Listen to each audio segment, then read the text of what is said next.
Ready to go. Hello, everybody. Thank you so much for joining us today. In this presentation, we're going to explore how Habitat for Humanity is leveraging the power of Drupal core to build a foundation for digital success. We're going to walk through some exciting projects together, and just a note that we will have time for Q&A after our presentation. So we're going to jump into those questions after we wrap up our discussion. So we'll hold questions for the end. I'm Vicki Walker.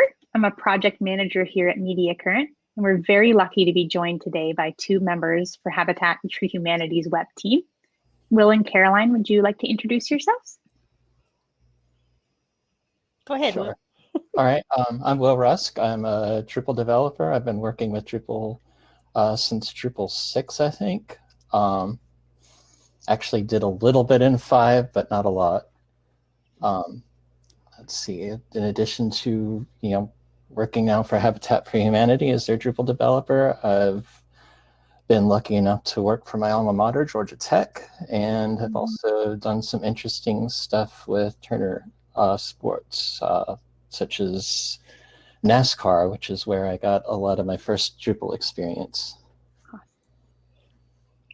And I'm Caroline Self. I'm Associate Director of Digital Production for Habitat for Humanity International. I've been with Habitat going on 21 years. 17 of those years, my main focus has been Habitat.org. I've seen Habitat.org go from a flat HTML site to now being hosted at Acquia and running Drupal 8 with plans to go to Drupal 9. It's been quite the journey. It really has. In this session, we're going to present a case study covering how Drupal is being used to bring Habitat for Humanity's brand of mission-driven innovation to reality. Take it to key. First, we'll explore Cost of Home, an interactive experience with Drupal and React created to meet the urgent need for affordable housing. Next, ShelterTech, a platform for advancing entrepreneurial housing solutions. So we'll cover our mission, the power of core Drupal, and both of those case studies together.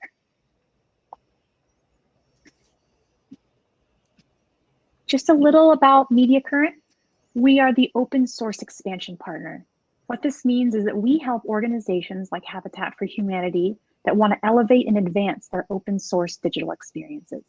We do this by aligning with our partners' business goals and needs and solve them with open source technologies. For both Media Current and Habitat for Humanity, people are at the heart of what we do. We've been working together for 7 years to support helping people.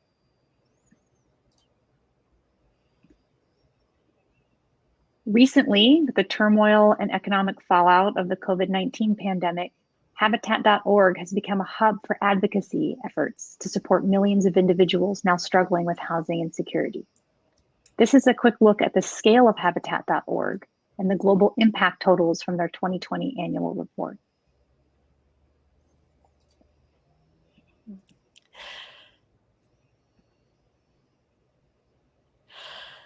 Habitat for Humanity is a global nonprofit housing organization working in local communities across all 50 states in the U.S.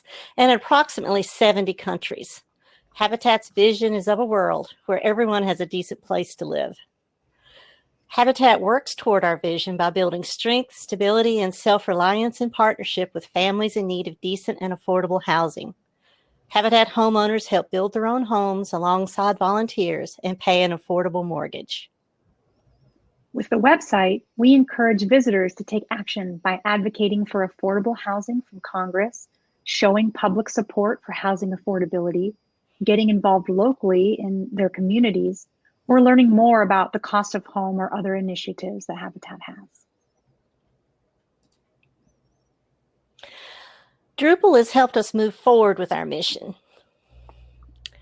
We upgraded from Drupal 7 to Drupal 8 a few years ago. That was a significant leap with our user experience and technology stack. We're now in the pre-planning steps of migrating to Drupal 9. We source a lot of our solutions from the Drupal contrib module ecosystem, which provides us with a lot of flexibility. that we didn't see in our previous proprietary CMS solutions. It's cost effective because there's a lot of, the core software maturity built in from the ground up. Things such as language support, which is important to our mission. Being able to utilize, trusted solutions from the open source community, which give us things like stability and security built in. And perhaps the most important part of it all is the flexibility that we see from using a CMS that we have, the keys to. The core of our stack is Drupal 8 right now, and we rely heavily on that, on the features of it out of the box. A lot of the things that we're using are your standard out of the box features, such as, we have multiple node types. We have a lot of our architecture involves a component-based architecture based on paragraphs. So we're making heavy use of core and heavy use of contributed modules as we scale up our solutions. Recently, we've added React to our list of tools that we're using. Some of the other important things that are part of our stack, we're making use of the standard Drupal Solar Search. We've recently moved to the Acquia cloud platform. We're making use of Cloudflare, and we're doing a lot of third-party integration for things like our mailing list and our donations, some pretty key and important parts of what we do. Let's talk a little bit more about Acquia's role in our technology foundation. If this past year has taught us anything, it's that we don't always know what the future holds. We want to make sure that this platform can endure if resources are constrained in the future. On the other hand, we want to avoid being confined if an overwhelming response pushes for more. We need the site to be future-proof. So we migrated to our legacy hosting to Acquia Cloud last year in 2020. Just to provide a little overview on what that was like, our challenge was that Habitat needed to communicate timely updates to reach homeowners, volunteers, supporters, and other audiences. So the platform has to be high performing, reliable, and of course, available. When we saw that traffic spikes and performance issues related to Habitat's legacy servers were disrupting those important messages, we were pushed to find a solution. So we worked together on a cloud hosting migration to improve Habitat site stability and better prepare the team for future development.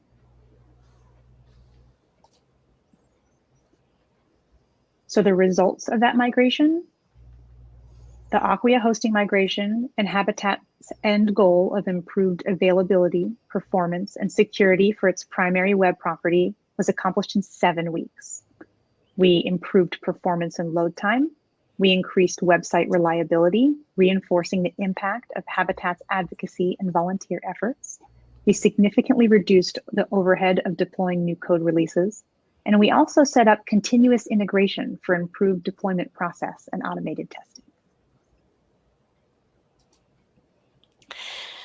As part of leveraging this tech stack, we've created what we're calling the cost of home experience, an animated, dynamic way of walking a person through what families across the country experience trying to balance their budget against housing costs. 1 in 7 households in the U.S. pay half or more of their income on a place to live. The cost of home experience helps users understand and empathize with those struggling with housing insecurity. It's an interactive experience that takes them through the decisions the average family has to make.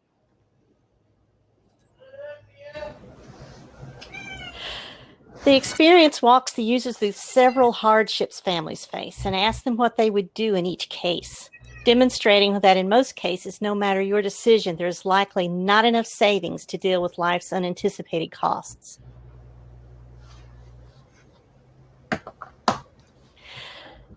Yeah, to accomplish this, we implemented a paragraph component to embed a React.js app within a Drupal page.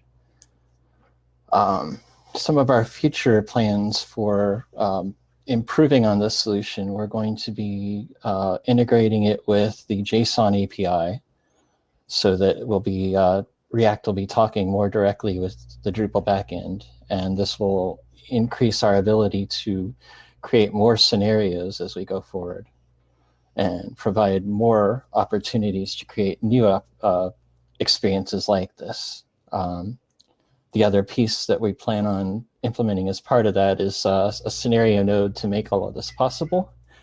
And we'll be adding the ability to automate SVGs, have animated SVGs as part of our solution going forward. Right now, we have basically this allows us for an interactive experience. It's a way to have a responsive, user-friendly interface and to clearly communicate these housing affordability challenges that we're trying to communicate through an interactive way.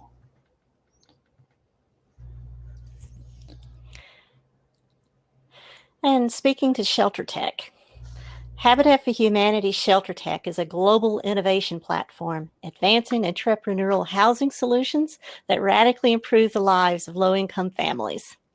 Supported by Habitat's Terwilliger Center for Innovation and Shelter and its partners, ShelterTech puts entrepreneurs at the center of a highly connected ecosystem of collaborators who share a passion for revolutionary solutions in affordable housing. They include investors, financial institutions, corporations, governments, peers, mentors, and technical experts.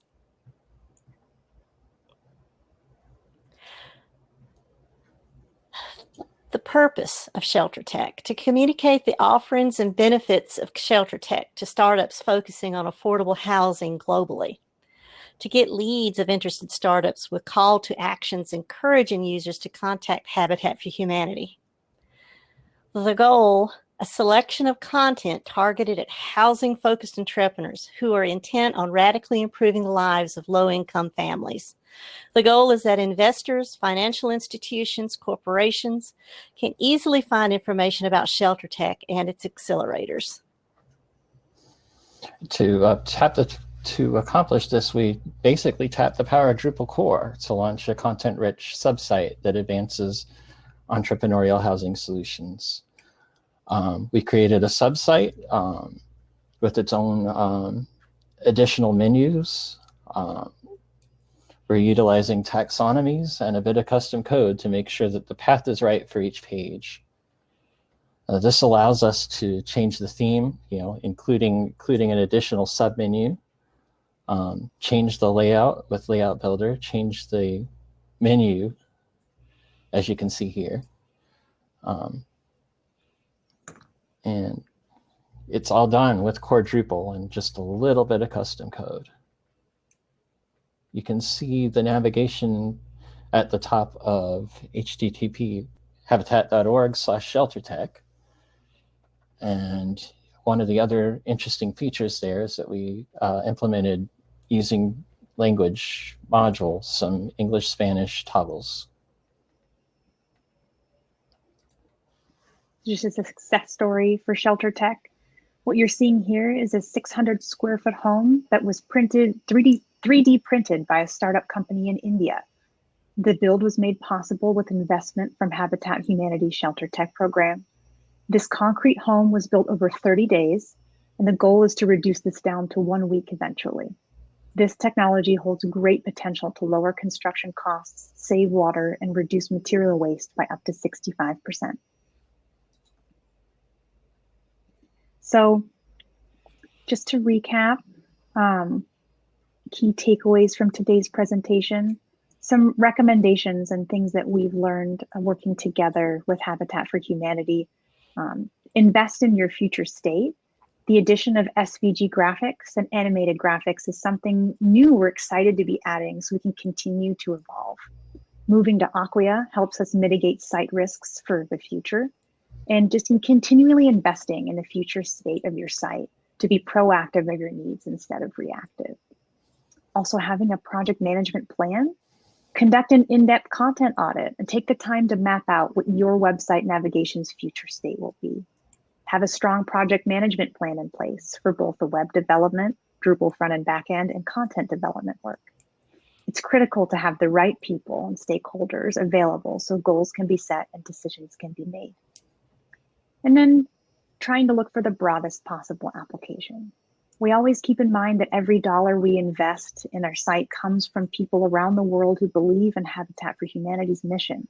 We want to make sure everything we add to the site, every feature we build, can be used in various ways to limit the amount of one-off custom applications to both reduce complexity and increase efficiency. And then keeping your organization objectives front and center. Make that the compass for all decisions that you make. Of course, when you're working together on a team, you make decisions every day. And if you keep those objectives front and center, you'll always be heading in the right direction. Does that sound like a good recap, Caroline and Will? Did I miss anything as far as our learnings today? I think it does. You covered it very well. Thank you. Of course. So I think thank you so much for joining us and listening to a little bit about the work that we do together. We're happy to field some questions from the audience. So let me open that up real quick. Let's see here. So our first question, it's exciting to see how much innovation has followed your move to Drupal 8. What are the hurdles you face before moving to Drupal 9? Actually, I think I see a lot more interesting opportunities than hurdles on this one. Mm-hmm. We're looking at probably a shorter timeline, certainly a much shorter timeline than migrating 7 to 8. This upgrade, one of the big things we're looking forward to doing, we came into 8 pretty early, so we didn't really use Layout Builder, and that's one of the things we're probably going to be doing more of. Probably looking at ways to improve our editors' experiences, and in so doing, making the stories that we tell that much more compelling.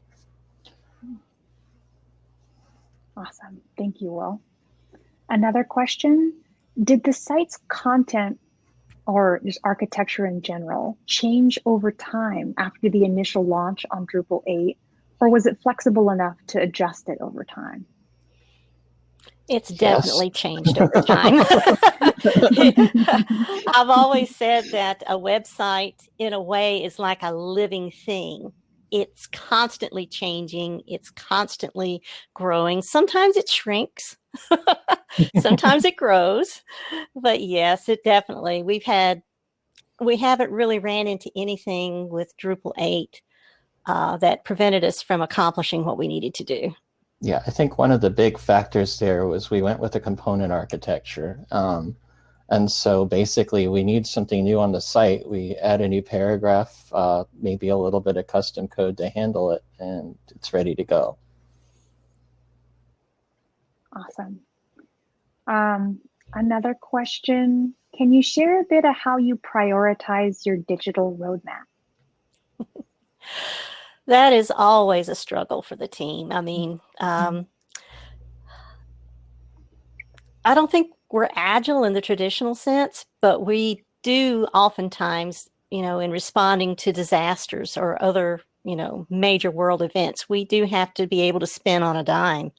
And, we're constantly having to move things up and down in priority, just from the content perspective, but also from the technology perspective. We've recently started doing live streaming, and that was something brand new for Habitat. So, absolutely. Do you have any advice you would share for an organization considering a move to Drupal? It's kind of a broad question, but anything that comes to mind, having had such deep experience in Drupal for so long? Well, one thing I would advise is to take a I think you mentioned this earlier, Vic, take a complete content audit of your site before you start. Decide if there's content that needs to be archived. Does it need to actually move? Also, having a strong project management plan in place, making sure you have your stakeholders all the way up to the highest levels of management in your company who are committed to seeing this done. Those are all important things. Yeah, I agree. I think it's important to have the right people in the room when decisions are being made. Oftentimes, important decisions, especially when it comes to architecture, content, or budget, and where you're going to invest in your website.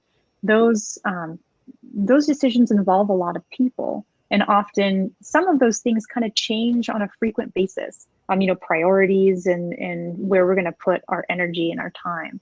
And so I feel like even if you have a lot of layers of your organization and there's lots of executives who want to be involved but can't necessarily be in the day-to-day because they simply don't have time, try to select a senior empowered delegate for people who can speak for those executives' decisions and keep them looped in. So you can keep things moving on a rolling basis and really have everybody on the same page as things, invariably change over time. So I feel like that's also important in your note to stakeholders, Caroline, because you know how important, like having a meeting with the right stakeholders, it's amazing what you can accomplish having the right people in the room when the time comes. So, it is. Yeah, totally agree with you there. And then what's next for Habitat as you continue to evolve the platform? I know a couple of these. We mentioned the animation and the SVG work we're currently working on and the upgrade to Drupal 9. Will or Caroline, anything else? Any other curveballs?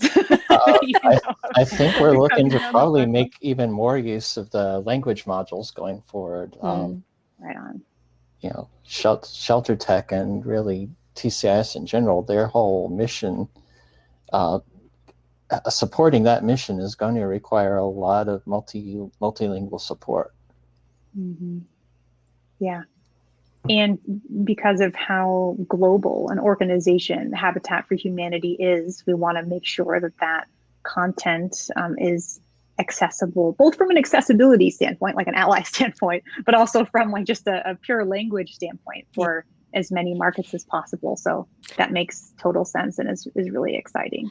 And we still have to keep in mind the people around the world who don't have broadband. Right. Yes. We still have to, even as we move forward, we don't want to, lock people out if possible. Yeah. Yeah, totally. And then one more question. Can you tell us about some of the pre-planning efforts for the Drupal 9 upgrade? I can. I'm working on that presently. Something that we're doing. So, we as an agency are helping a lot of our clients make this move. And so we're starting, now that we complete a couple of these, seeing that what's involved, what's come up, and starting to scope out what's necessary to make that jump from D8 to D9. As Will mentioned before, fortunately, it's not as big of a migration as like 7 to 8 was. So we're not having to plan this out like 2 years in advance. Right? 7 to 8 was kind of a seismic shift, but it set us up for a lot of interesting stuff ahead. And we did do a incredibly in-depth content audit. Before we started that process, we had close to 11,000 pages of content. Wow. Yeah. A lot of content. So, how did you organize that? Like at the time, did you sheets or, how did you do that monumental task? Well, honestly, when you got below like the top 5 levels of habitat.org, it started looking like a totally different website because it was just basically one website stacked on top of another. So we had to make some tough decisions on what content to cut and what to keep, and lots of seeing what was getting traffic through, SEO, because we may have a press release from 20 years ago that's still getting traffic because it has the right combination of words in it, you know. So we didn't just blindly cut content, but it was still, we took it from around 11,000 pages down to, I think, between 3,000 and 3,500 pages when we initially launched Drupal 8. So yeah, it was a seismic shift as far as the amount of content, and I think we're creeping up a little bit, but yeah. I think that's a good point about SEO, and when you're approaching, just really monumental tasks, thousands of pages, to prioritize by which of those is going to make the most impact first, like highest impact to lowest impact, and start there. I know with migrations, the new site launches, it's just kind of part of the process. You're going to be as absolutely prepared as you possibly can, but there's just too much to, every little thing. And so you really want to focus all of your energy, make sure that your highest impact sections, your highest impact, what's making the most impact for the business, get for the site, highest traffic pages, pages that are in the top level navigation, that are really sure those things and prioritized first and really buttoned up. And then invariably, like you were saying, 5 layers down, pages can be addressed if needed as they come up after the fact. But it's one bite at a time, right? How do you eat an elephant? One bite at a time. It was a lot of work. And preserving that content was important as well, because some of the content we had posted to habitat.org was the only versions of that content that still existed. So, if you have an organization that has a very long history, Habitat's over 30 years old now, and we've been online since 1996. So it that was that original static HTML site. Yeah. Do you have a copy of that? I want to see screenshots of the original static HTML. I don't think I've ever seen them. I do have screenshots of it. Yes. I would love to see that. That'd be amazing. Yeah. It honestly was very nice. It was a very nice site for its time. Very hard to maintain. Let me tell you, CMSs have come a long way from editing in Adobe Go Live. Oh my gosh. I can only imagine. I mean, that is this whole technologies evolve, as Drupal evolves, the upgraded more bells and make clear and more dynamic and more, interesting content-wise that we can utilize moving forward, and that we're improving and trying to reduce complexity and all that good stuff. Like, for instance, a big part of the work that we're working now together is standardized interface that no matter what editors are doing on the back end, that's intuitive and easy. Yeah, so, the editor interface gets forgotten a lot. Except the Wayback Machine found us. Yeah, thanks, Damien. That's amazing. When I come from a strategy background, and a lot of times when I'm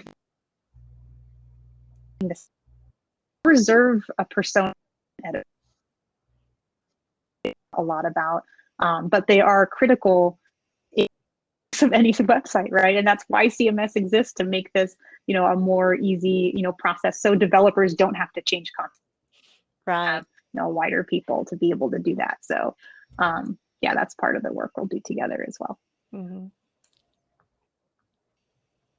I think that's our last question. Yeah. Yes, we did it.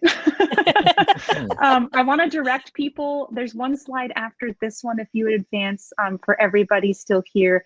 If anybody's interested in learning more about Habitat for Humanity's mission, to get involved, here are the URLs for habitat.org and the Cost of Home and ShelterTech initiatives. Please check it out and get involved if you'd like.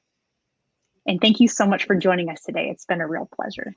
Thank you, Vicki. Yeah, and thank you. All right.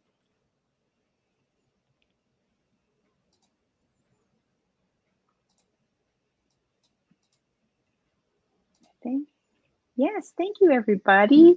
That was so fun. Yes, it was. Yeah. Oh, goodness. Cool. We did it. We did it. And I think we did okay. I can't wait to. We do get a recording, right? Yes, it's. Yeah, Okay. I think all of the sessions are. I actually don't know where the recordings go though. So I can ask where things are uploaded to, but I see them all. Okay. All right. But yeah, I think that went great. Thank you for recording. I think that was really cool. It was. Sorry about the technical difficulties. Still don't know why it happened. They were solved before the session. Nobody was the wiser, and all it took was booted out from forcibly booted from the moderator. And that's an easy fix. It's all good. Oh, all right. Oh, Cool. Monica was watching. Oh, cool.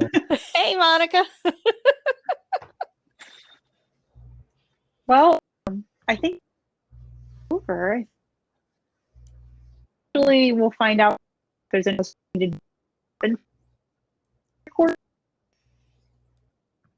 Otherwise, yeah. Thanks. And then have like half hour, but got rescheduled. So Caroline, if you want to cover up on anything during that time, I have that open. Well, I was kind of interested in dropping in over on the booth. How do you do that? The Media how to Currents drop in. booth? Go to Expo, Right. then click on Media Current, and then you can ask to join. Okay. Should be a red button. Yeah. Since that meeting was canceled, I've got time. I know. Concerned about is a couple of days ago, somebody who's like running the session for Media Current, we were like, we're going to be able to make it. So, we're not going to be able to do that Q&A session because of another call that we have. And she's like, okay, I'm going to remove that from the program. So I'm not sure how that's going to work if people ask more that we were there program because they were expecting that not to happen. Well, okay. Yeah. I may hop over there and say hi anyway. Yes. Yeah. If somebody is hanging out over there, I think it's just because the link from the program is all. That's all right. Well, thank you, Vicki. Really appreciate all your help.